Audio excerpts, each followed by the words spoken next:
Welcome to Crimson Guitars.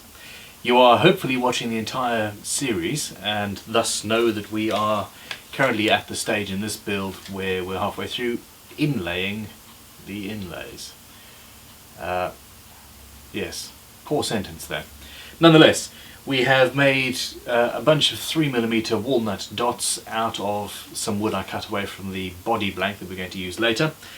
I now have a cool little design that the client specified that we need to create for the 12th fret, and that too will be made in walnut. Have at it. This is the most useful bit of kit when you're doing inlay work. I've had this for many years now. I hesitate to think actually, and the V has been getting deeper and deeper. A classic inlay bench jig, I don't even know what they're called. Anyway, it's got a very small cut there and it's for fine work. This was made in my violin making days and I needed more support and a deeper cut for cutting up the scrolls of violins and things. So technically all you need is that little gap right at the end, and I'll shoot a demo video on how to make these at some point, although as you can see it's fairly simple and straightforward construction. And of course you need a jeweler's saw. This is adjustable for height so that as you snap your blades you can change the throat size of your saw, and I also have a narrower one for finer work that I sometimes use. Now we are at the point where we need some material, and that is the little walnut blank that I've cut out, and I'm going to need to prepare that back side, and we'll go from there. So I have flattened off the back of the Inlay blank, and here is the design that we are going to be cutting out. I'm unsure, the edge of it is very thin, so I'm unsure how that is going to work. I now need some masking tape. Now, once you've figured out where you want your design to sit on the piece, I use masking tape to tape it down.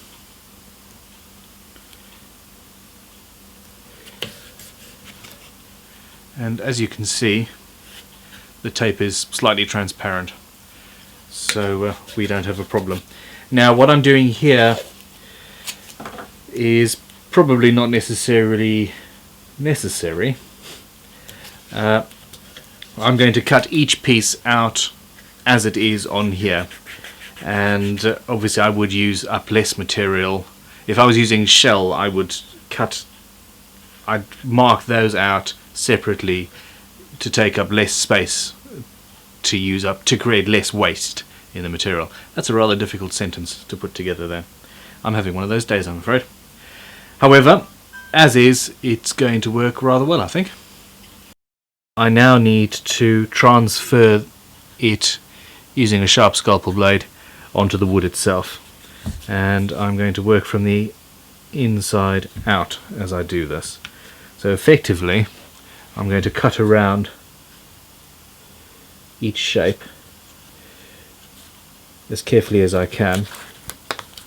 Bear in mind that I am cutting into something that has a grain, so underneath the masking tape the grain of the wood is trying to guide my scalpel blade somewhere that I don't want it to go.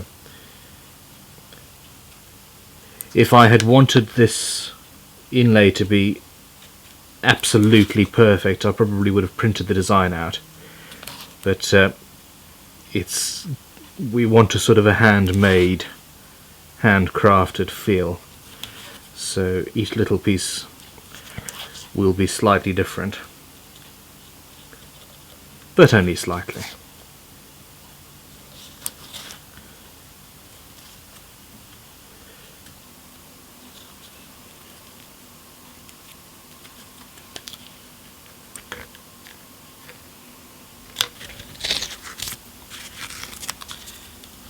I'm really suspicious of how thin that outer line is. We might have to have a different method of inlaying that. But all in all, this is going to be rather pretty. So obviously I now need to be able to get my saw blade in, and I'm just going to drill a couple of holes for access. You don't need it set on the hammer setting.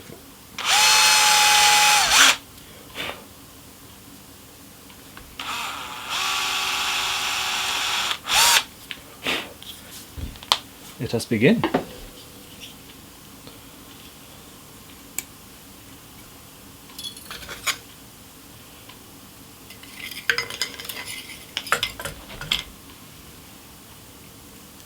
You want the right tension on the blade.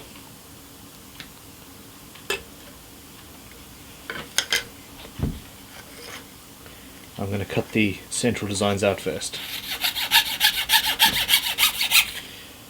On second thoughts, I require light.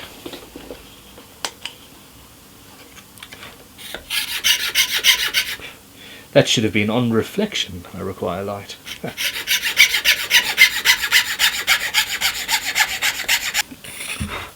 As I cut, I'm being very careful that the suspended pieces supported, and I'm cutting at a 90-degree angle to the wood.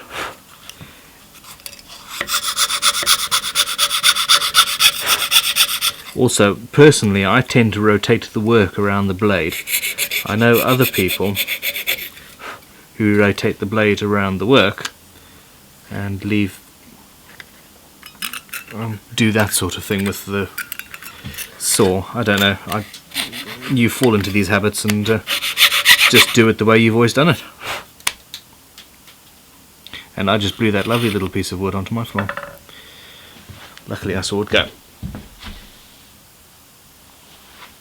Before I cut these circles out, I'm going to go and rescore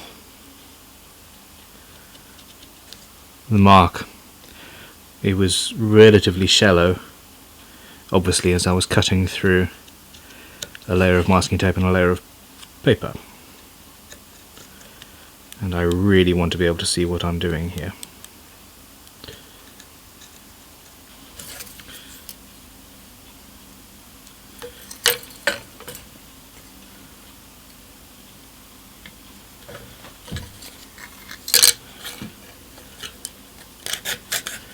So I'm going to take the center out.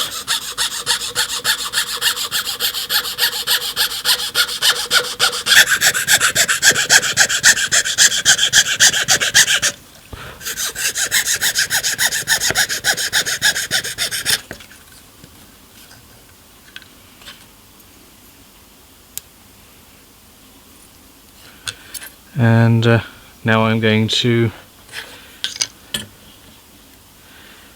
cut the outline of the outer circle, and that will give me a relatively robust circle, and I can file the inside of that circle as circular as I can get it and the outside as circular as I can get it, and then I'll cut and see if I can actually make that thin outer circle work properly. Fingers crossed.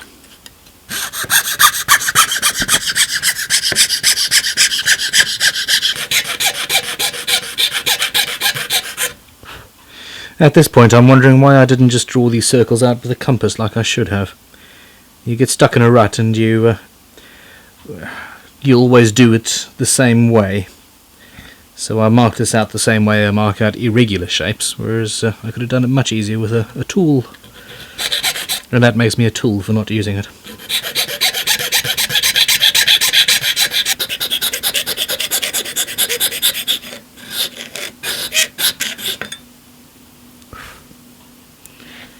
Files are something that guitar builders tend to use more often than your average woodworker. I never realised that. There we go, I'm rather happy with that. Fingers crossed.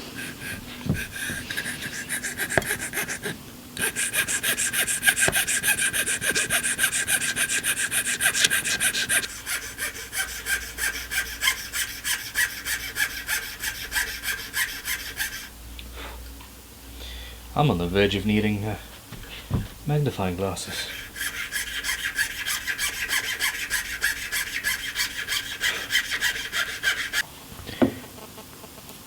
After a lot more sort of filing, I've got those central pieces looking pretty much as I expected them to. Obviously I made the dot a different way.